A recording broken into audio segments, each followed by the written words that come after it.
வணக்கம். திசைகளின் 10 மணி செய்திகள். கெடா அரசுக்கு வாடகையோ இழப்பீடோ கொடுக்க வேண்டிய கட்டாயமில்லை. பினாங்கு முதலமைச்சர் திட்டவட்டம். பினாங்கு மாநிலம் கெடாவிற்கு சொந்தம் என்று அந்த மாநிலத்தின் மந்திரி பசார் முகமது சனுசி முகமது நோர் கூறி வரும் வேளையில் கெடா அரசுக்கு பினாங்கு மாநிலம் வாடகையோ இழப்பீடோ கொடுக்க வேண்டிய கட்டாயமில்லை என்று மாநில முதலமைச்சர் சொக்கொன்யோ இன்று திட்டவட்டமாக அறிவித்தார். பினாங்கு மாநிலம் மலேசிய கூட்டரசில் இடம்பெற்றுள்ள ஒரு மாநிலமாகும். அதன் நிலை இதுவரை சர்ச்சை செய்யப்படவில்லை.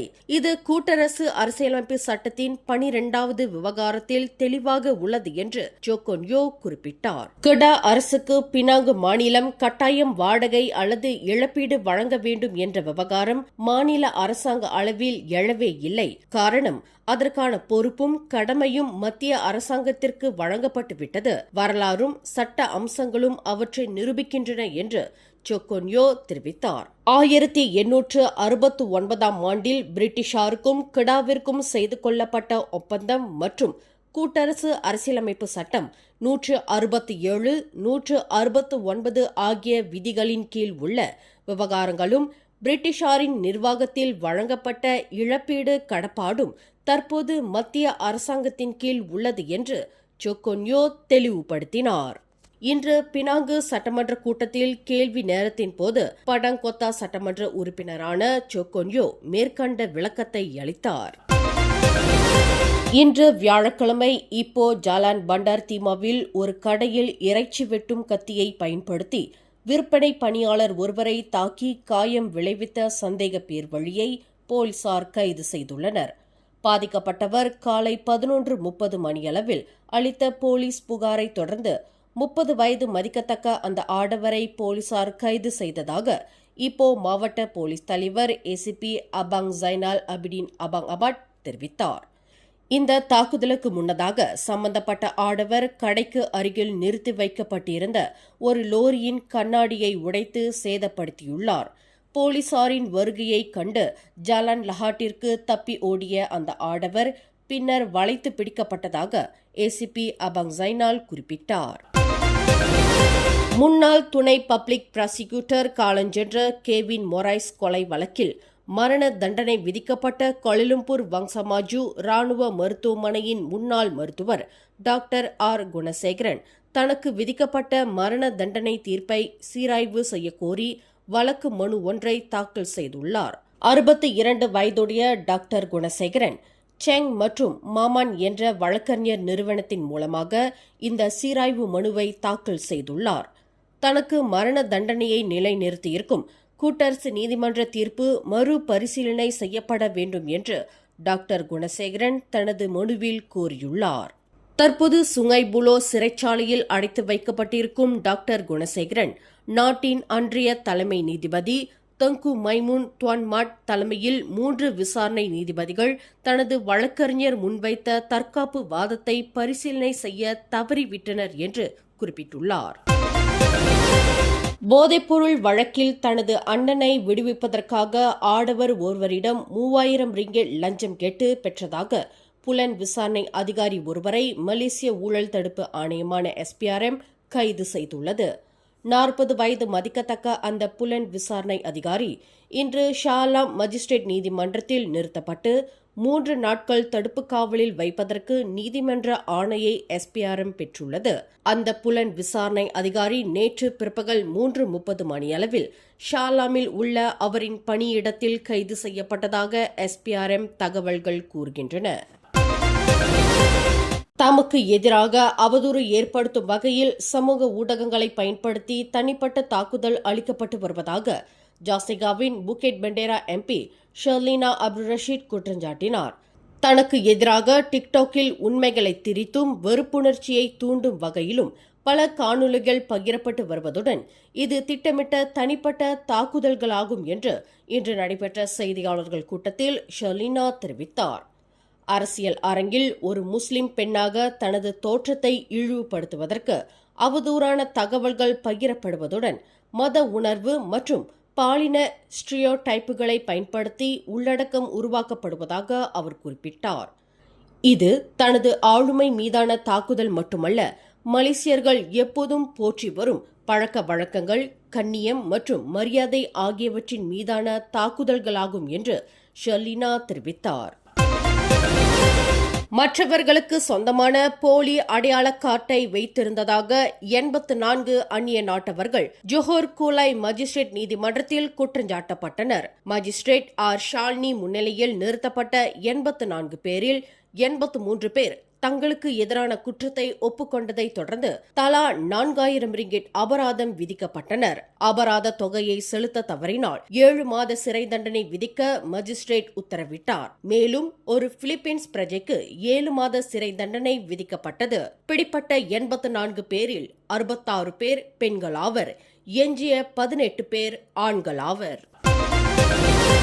கடந்த திங்கட்கிழமை மாலையில் சுங்காய் கிளாங் ஆற்றின் சலமோ பாலத்தின் கீழ் நின்று கொண்டிருந்த போது திடீரென்று கரை புரண்டோடிய வெள்ளத்தில் அடித்து செல்லப்பட்டதாக நம்பப்படும் 34 வயது கட்டுமான மேலாளர் கே சுரேஷை தேடும் பணி இன்று 3வது நாளாக மேற்கொள்ளப்பட்டது. கோலாலம்பூர் மஸ்ஜித் ஜாமே சாலை சந்திப்பிலிருந்து கம்போங் தங்கா பூச்சோங் வரை சுமார் 26 கிலோமீட்டர் தூரம் கில்லான் ஆற்றின் கரையோர நடைபாதையில் கால்நடையாக தேடும் பணியை மீட்பு படையினர் மேற்கொண்டனர். காலை 8 மணிக்கு தொடங்கிய இந்த தேடுதல் பணியில் 13 வகையான படையினர் மேற்கொண்டனர் என்று டாங்வாங்கி மாவட்ட போலீஸ் தலைவர் ஏசிபி சசாலி அடாம் தெரிவித்தார். அரச மலேசிய போலீஸ் படையைச் சேர்ந்த 120 வீரர்கள், தீயணைப்பு மீட்பு படையைச் சேர்ந்த 60 வீரர்கள் மற்றும் கோலாலம்பூர் மாநகர்மன்ற பணியாளர்கள், வடிகால் நீர்ப்பாசன இலாகா பணியாளர்கள் என சுமார் 200 பேர் நீரில் அடித்துச் செல்லப்பட்ட சுரேஷை தேடும் பணியில் ஈடுபட்டனர் என்று ஏசிபி சசாலி ஹடாம் குறிப்பிட்டார். ரவாங்கைச் சேர்ந்த அந்த கட்டுமான மேலாளர் பற்றி இதுவரையில் எந்த ஒரு துப்பும் கிடைக்கவில்லை என்று குறிப்பிட்ட அவர் மீட்பு பணி நாளை வெள்ளிக்கிழமை தொடரும் என்றார். நேற்று காலையில் சுரேஷின் 4-வீல் டிரைவ் பஜேரோ மிஷுபிஷி வாகனம் ஆற்றில் கண்டுபிடிக்கப்பட்டு மீட்கப்பட்டது. பாஸ் கட்சி அண்ணாந்து பார்த்தவாறு தன் முகத்திலேயே காரி உமிழ்கிறது என்று ஜாசெகா இளைஞர் பிரிவு தலைவர் உக்கால்யோங் இன்று சாடியுள்ளார். பாஸ் கட்சி அரசியலில் நடுத்தர மற்றும் மிதமான தன்மையை தேர்வு செய்யாமல் நீண்ட காலமாகவே இன மற்றும் மத பிரச்சினைகளில் விளையாடி வருவதால் இறுதியாக கடா ரப்பர் சிட்டி அடிக்கல் நாட்டு விழாவில் அடிக்கல்லில் சீன எழுத்து எழுதப்பட்ட பிரச்சினை பாஸின் உண்மையான முகத்தை காட்டியுள்ளது என்று உக்கால்யோங் குறிப்பிட்டார். பாஸ் மற்றும் பரிகாத்தன் நேஷனல் இந்த நேரத்தில் பல இன சமூகத்திற்கு எதிரான தப்பெண்ணத்தின் அடிப்படையில் அரசியல் சொல்லாட்சியை கட்டியதன் விளைவு இதுதான் என்று உக்கால்யோங் வர்ணித்தார். ஒரு சீன கோயில் நிகழ்ச்சியில் சீன பிரஜைகள் சீன கொடியை பறக்கவிட்ட சம்பவத்தின் போது அவதூறு சொல்வதில் பெயர் பெற்ற பேராவின் அப்போதைய பாஸ் தலைவர் மற்றும் அவரது சகாக்கள் மலேசியாவில் உள்ள சீனர்கள் ஒரு வெளிநாட்டு கொடியை உயர்த்தி பிடித்ததாக குற்றஞ்சாட்டினர். மலேசியாவில் உள்ள சீன சமூகம் தங்கள் சொந்த தாயகத்தை மதிக்கவில்லை என்ற மறைமுகமான அர்த்தத்தை அவர்கள் வெளிப்படுத்தினர். பேராக்கில் தேசிய தினத்தன்று பேரா சுல்தான் மீது தாக்குதல் நடந்தபோது தாக்குதலில் ஈடுபட்டது ஒரு சீன பெண் என்று அந்நிகழ்வில் கலந்து கொண்ட பாஸ் சட்டமன்ற உறுப்பினர் பகிரங்கமாக குற்றஞ்சாட்டினார். இறுதியில் அந்த குற்றச்சாட்டு ஆதாரமற்றது என்று போலீஸ் படை ஆதாரத்துடன் விளக்கிய பின்னர் இனவெறி சமூக ஊடக பதிவு நீக்கப்பட வேண்டியிருந்தது. அவதூறுக்கும் அடிப்படை குற்றச்சாட்டுகளுக்கும் பிரசித்தி பெற்றவர்களான பாஸ் தலைவர்கள் தற்போது தங்கள் முகத்திலேயே காரி உமிழ்ந்து கொண்டு இருக்கின்றனர் என்பதற்கு கடா ரப்பர் சிட்டி அடிக்கல் நாட்டு விழா சம்பவம் நிரூபணமாகியுள்ளது என்று உக்கால்யோங் வர்ணித்தார். கடந்த செவ்வாய்க்கிழமை பத்துகேஃப் அருகில் MRR2 சாலையில் ECRL ரயில் இருப்பு பாதை நிர்மாணிக்கும் கட்டுமான தளத்தில் இரும்பு சாரக்கட்டு இடிந்து கார் மீது விழுந்த சம்பவம் தொடர்பில் CIDB எனப்படும் மலேசிய கட்டுமான தொழில்துறை மேம்பாட்டு வாரியம் இன்று விசாரணையை தொடங்கியது. இச்சம்பவத்தில் காரில் பயணம் செய்த ஒரு பெண் அதிர்ஷ்டவசமாக உயிர் தப்பிய போதிலும் கட்டுமான தளத்தில் குறிப்பாக சாலையின் மேல் தளத்தில் இரும்பு சாரக்கட்டு இடிந்து விழுந்ததற்கான காரணத்தை ஆராய்வதற்கு அதன் அதிகாரிகள் விசாரணையை தொடங்கியிருப்பதாக பொதுப்பணித்துறை அமைச்சர் டத்தோஸ்ரீ அலெக்சாண்டர் நந்தாலிங்கி தெரிவித்தார். விசாரணை முடிவுறும் வரையில் MRR2 சாலையின் மேல் பகுதியில் மேற்கொள்ளப்பட்டு வரும் அனைத்து கட்டுமான பணிகளும் நிறுத்துவதற்கு உத்தரவிடப்பட்டுள்ளதாக அவர் குறிப்பிட்டார். சுற்றுலா, கலை மற்றும் பண்பாட்டுத்துறை முன்னாள் அமைச்சரின் முன்னாள் அந்தரங்க செயலாளர் ஒருவருக்கு கோலாலம்பூர் செஷன்ஸ் நீதிமன்றம் இன்று 6 ஆண்டு சிறை தண்டனை மற்றும் 8.8 மில்லியன் ரிங்கெட் அபராத தொகையை விதித்தது.